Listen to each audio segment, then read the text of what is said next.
We'll call our meeting to order. First item we have is bill introductions. Seeing no bill introductions, we'll move on to the subcommittee reports on higher education. I'll do this report this morning.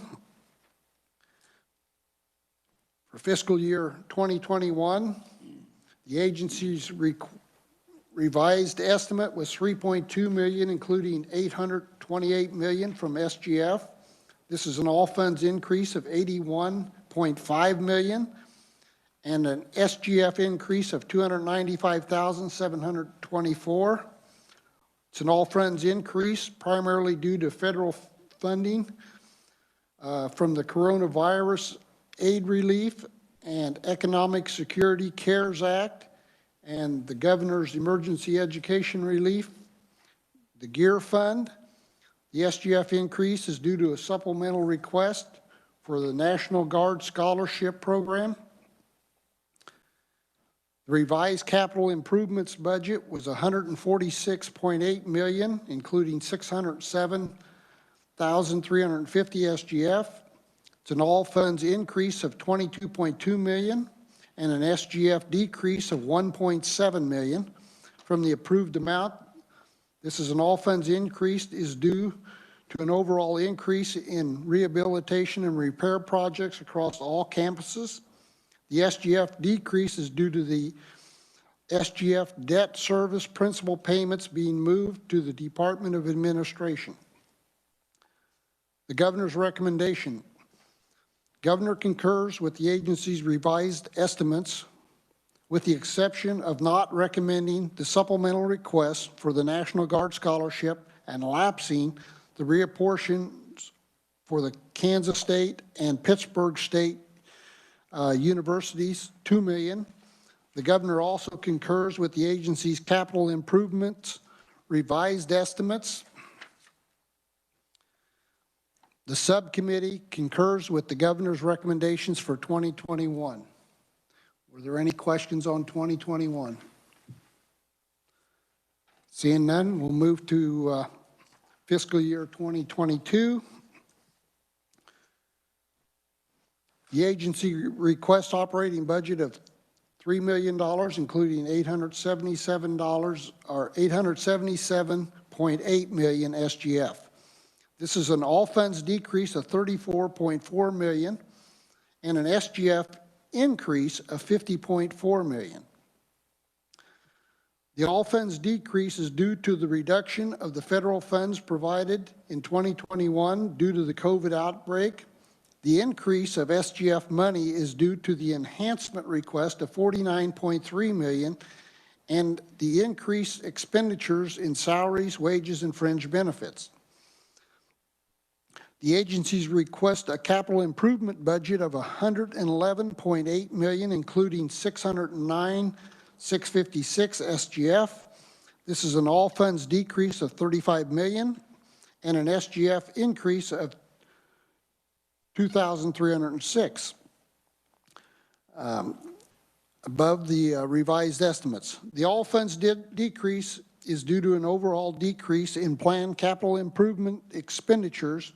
The SGF increase is for debt service principal payments for 2022. The governor recommends expenditures of $2.9 billion, including $822.7 million from SGF.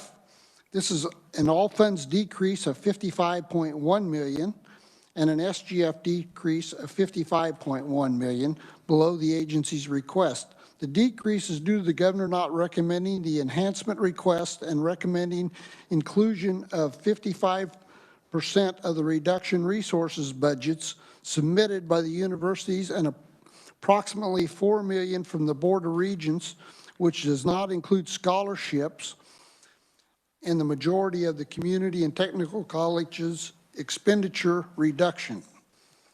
In addition, the governor added 2.5% increases to the Board of Regents administration program of $76,770 and a 2.5% increase of $10.3 million to the University operating grant, which is the equivalent to the proposed 2.5% employee pay plan to be spent at the board's discretion.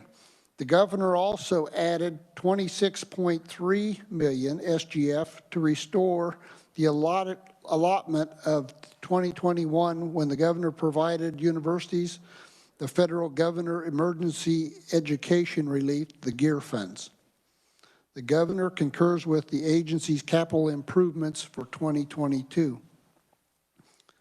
Senate subcommittee recommendations. Subcommittee concurs with the governor's recommendations for 2022 with the following adjustments. Number one, review the status of the SGF and COVID-19 federal relief distribution at Omnibus. Review the deferred maintenance of the universities at Omnibus. Review the funding of the Excel in Career Technical Education Program, Senate Bill 155 at Omnibus. Review the status of HB 2101 Can Grow Engineers Initiative, which will expire as of June 30th, 2022 at Omnibus. Request the agency provide information on how many students leave the state after graduating from the program at Omnibus, and review adding the private independent colleges to the program at Omnibus. Review the funding of the Kansas Comprehensive Grant Program at Omnibus.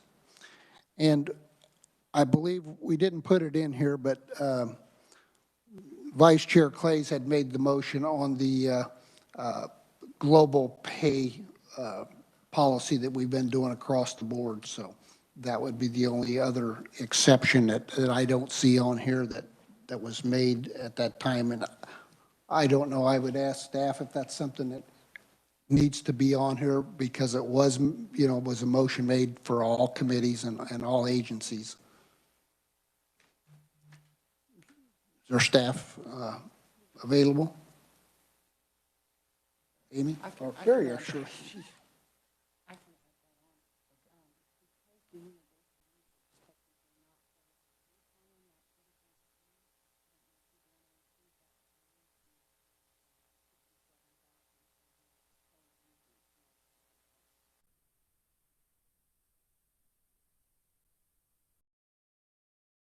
I think we just want to look at it globally like we are the rest of them.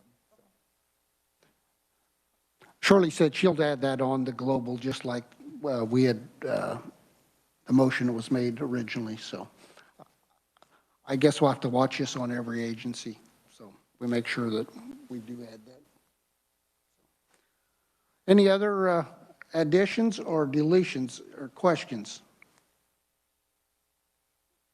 Senator Pitti?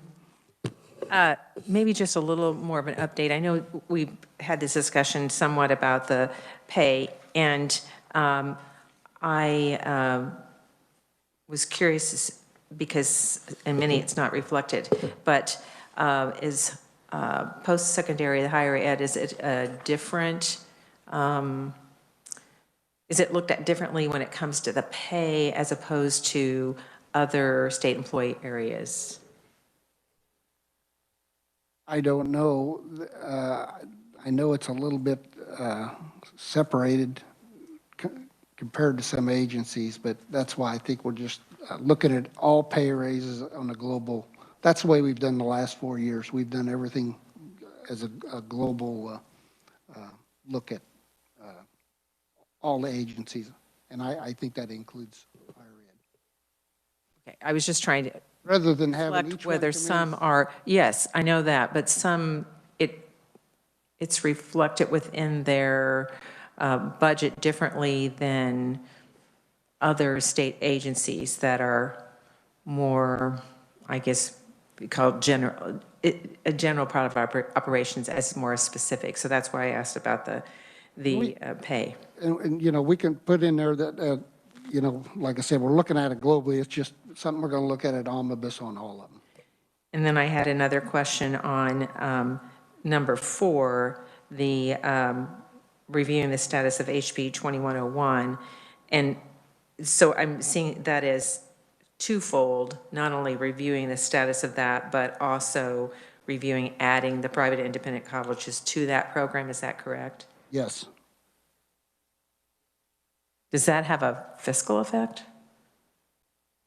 Well, we're going to look at it at omnibus because we're going to have to look at everything fiscally at I omnibus. know, but I mean, adding the independent colleges, does it have a fiscal impact? Is that reflected in the budgets in detail that you looked at? Surely, if we add the independent colleges, does it just come out of the same amount of money, or do we have to add additional funds?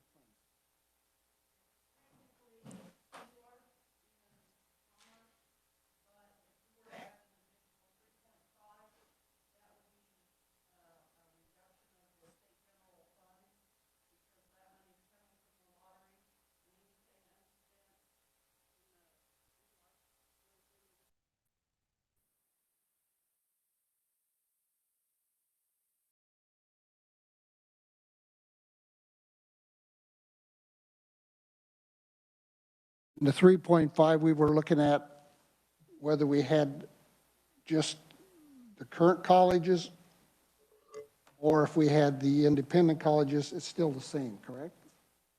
It would be depending on how you wanted to structure. Okay.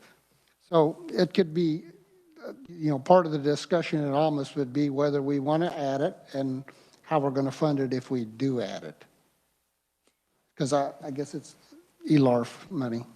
And then my last question, because I know we look at lots of things at omnibus, and I appreciate this information, but will we have more detail about the amount of, like the amount of funds that we might be looking at when we get to omnibus? Right, that's why we push it off. Okay, thanks. Any other Mr. Chairman, questions? when appropriate, could I make a comment? I'll let you recognize me when it's appropriate. Go ahead, Senator Hawk. I wanted to respond to one of Senator Petty's questions that we've had to do relative to higher ed salaries. I think we've had to give them, as she said, more flexibility. The governor put, I think, $10.2 million in, but that would be equivalent to the 2.5% pay raise. But they usually have to have more flexibility because a lot of their staff are unclassified or they're professors and don't come out of the state funds. So if they wind up giving across the board pay raises, they usually have to find that money from other sources, not our state general fund. So that does get complicated. And again, I think it's wise we look at that at omnibus, but just to remind the Ways and Means Committee that it is different, as Senator Petty said, and also what you said, wise for us to wait and look at that and the complexity of it. It is different than a lot of other state agencies. There's sometimes state agencies who have to come up with other money besides our state general funds when we give those employee things. And then one other comment relative to the engineering initiative. The private colleges would like to see potentially the same amount of money that the other regent schools get for their engineering initiatives, but they don't have their programs up and running at certainly the level.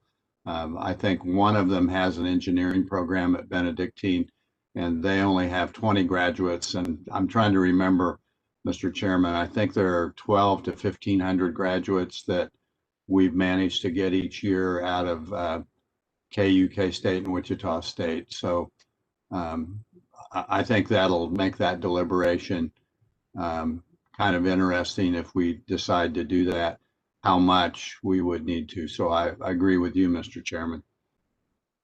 Thank you. Any other questions? Seeing none, I'll make a motion that we approve the subcommittee recommendations and concur with the governor on her recommendations other than what we have exceptions on. Have a second. Senator Clays, seconds. Any other questions? Seeing none, all in favor? Aye. Opposed? Motion carries. I think that's all we have for this morning, so with that, we are adjourned.